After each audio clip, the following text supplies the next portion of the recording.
మా జిల్లా ఎస్పీ గారి ఆదేశం ప్రకారం చిట్కూలు గ్రామంలోని వడ్డర బస్తీలో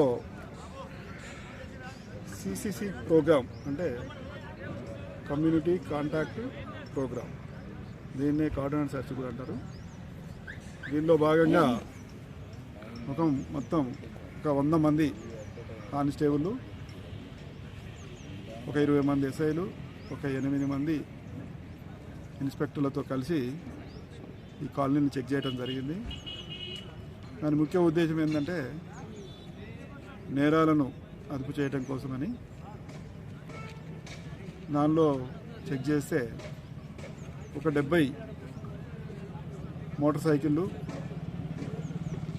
ఒక 3 కార్లు, ఒక 10 టాటా ఏసీలు సీజ్ చేయడం జరిగింది. అవి డాక్యుమెంట్స్ అన్ని వెరిఫై చేస్తూ ఉన్నాము.